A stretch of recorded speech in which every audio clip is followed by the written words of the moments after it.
Good afternoon, YouTube. This is Cody with Underground Metal Detecting. I have Winnie here, ready to go. You ready to go treasure hunting? Yeah! She always is. Anyhow, we got a couple of products that we were going to show you in the video. I do have this Beach Better Have My Money shirt. I will include a link to that in the description. People always think that's hilarious and ask about it when we're out detecting. We also have the new pinpointer from Kaiweets. This is their KGP01. It is 9-volt battery operated and does have the screen there that shows you the battery power, different levels of sensitivity, a couple other options we can mess with. I can open that up and get that used at the park today. And then our friends at CKG sent us their floating sifter that is stainless steel in the center. Obviously, the best use I can think of something like this would be dumping out your sand scoop if you just want to sort through things and be able to rinse them out on the top of the water. It is all completely enclosed. There is a bolt to take out any water that does manage to get inside of the unit. But it is nice, bright and orange, our favorite color. It does come with the strap to go around your wrist. So we won't be able to use this one today as we're just going to the park and not the beach, but we will have that one being used on one of our beach hunts. Anyhow, before Winnie attacks me, let's get in the truck and head to the park. All right, here we are at our local park. I do have my Equinox 800 with the Minelab 6-inch coil. I prefer that one as it's much easier to swing. We have Winnie equipped with her flowers and whatever that is. She just asked me if it smells like bee poop, which I feel is some kind of 3-year-old's joke, a prank that she played on me. Anyhow, I will be back with you guys here as soon as we have our first signal. That didn't take long. Our first signal coming up as a 2021, about 3 arrows down. Probably going to be a penny, but let's dig her up and see, right, Winnie? Yeah. Where is my hand? And as promised, this is the Kaiweets. Daddy? I don't know where your hand is, but this is the Kaiweets new pinpointer they just released. We have their detector that's actually surprised us on how good it is for the price point it sits at. We will use this for the first time. There we go. Let's see. Starting off, we are on sensitivity normal. See how I switch to sensitivity high. There we go. Sense H. So you have normal and high.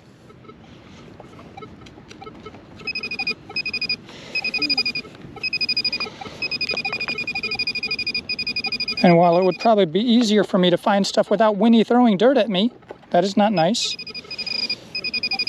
Let's see. I'm definitely hearing metal in the hole.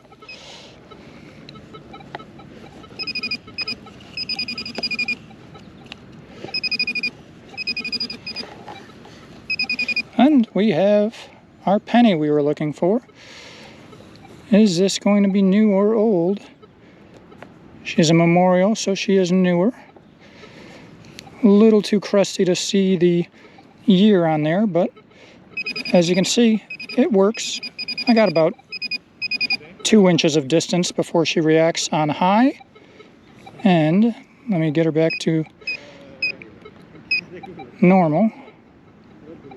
There's just 2 buttons. You have a settings button and a power button. I can do vibration on, audio on, but I got to figure out how to switch to back to normal. There we go, on normal. How close do we got to be? That is just vibration. It's really about the same. So for the price point, we're looking at about 2 inches. Their design clearly goes after the popular Nokta AccuPoint. And I still have her on, so she's detecting that. You can see you have the screen there. The difference obviously is Nokta has the color screen, gives you a battery meter and your sensitivity and iron discrimination. On this one you just have a battery meter in either high or normal settings. Another difference is this is 9-volt battery inside. Comes with a battery. They both are waterproof down to 16 feet, I believe, with the IP68 rating.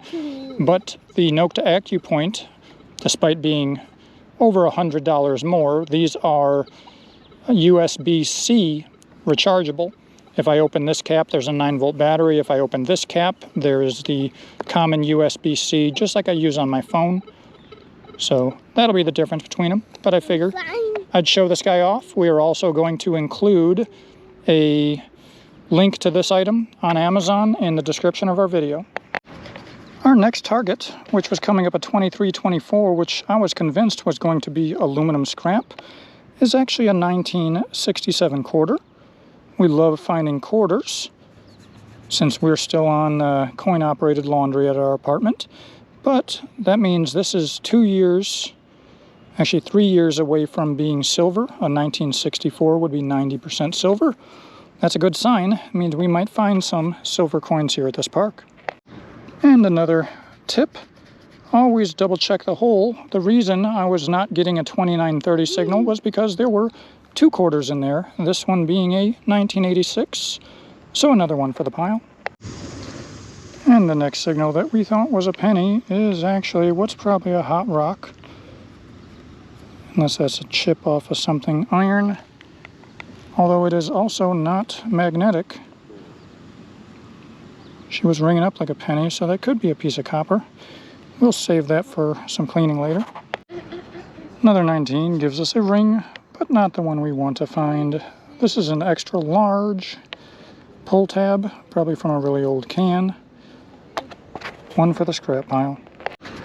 Another loud 19 to 20 gives us another penny, but this is going to be, it looks like a 2017 shield penny. On to the next. Another quite environmentally damaged penny. I don't think this one is that old though. 2009, I believe. That is a memorial back. Quick surface find. We do have what looks to be what's left of a rocket, which was probably one of those Croc pins you attach to the Croc shoes. Definitely no metal left in it though, so another one's for the scrap pile. So far I've been checking the wood chips here. Funny enough, this crazy, mostly metal, the cables or ropes, but there's tons of metal attachments. All that blue up at the top, that's all like iron pipes. Clearly they spent a lot of money to make this park, but they say this is for ages 5 through 12. I don't really think so. I mean, Winnie's only 3. But I mean, check out a couple of these things. That has rubber, but that's all metal. And then you check out the grid for the like ropes where you climb up. Every single one of these pieces is metal. None of this would be fun to fall on, so I don't know what kind of 5-year-olds they're expecting to be 10 feet off the ground on very precarious things they can fall through, get hurt through. But Winnie seems to like the stuff that's close to the ground. And of course the detector finds the smallest of things. I was getting a bouncy 6 through 8, 3 arrows down. I see lettering, can't really read it. Probably just scrap aluminum from a can, but that is about the size, well, half the size of a fingernail. Another quick test. I have a 19 to 21, which should be a penny. Obviously, I can use the popular Garrett Carrot, and it will tell me that it's its strongest signal right there. I'm guessing about 2 inches in the ground. Take the Kaiweets Pinpointer, try the same thing.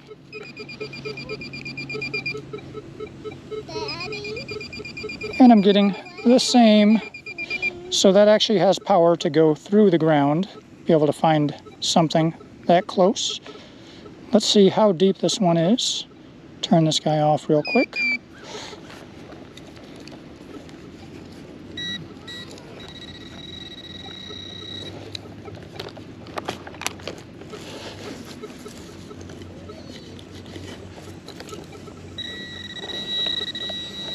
Still a little deeper.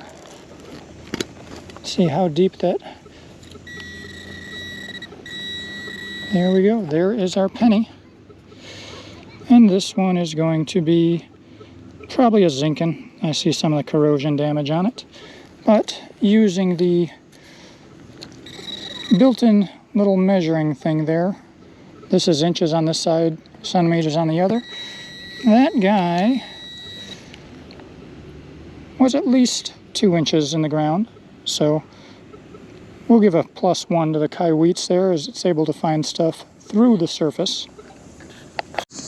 We have our third quarter of the day. This one looks like a 1994 Eagleback. Everything I've been finding has been within this about 12-inch circle. So far this makes the 4th coin out of that hole, so we'll keep sweeping it and checking for more. Here's our second red dime of the day. I don't think that one's too old. Looks like about a 1995. And here is our first international coin. This one looks to be a 1989. She'll be a Canada penny. Once I get that crust off the front, then you can see Queen Elizabeth II there. This is one of those 12-sided, so not perfectly round. We always enjoy finding these, even though Canada is just the Niagara River away from us. Our next non-coin signal, ringing up as a 1920 or a penny, is actually, looks like one of those pull cans to an old-style food can. I should say pull lid. So that'll just be aluminum, most likely. And, of course, you always have to have a non-coin signal ringing up as a coin. This is some of that wonderful French Perrier water. I can't speak French, though, so who knows what the rest of it says.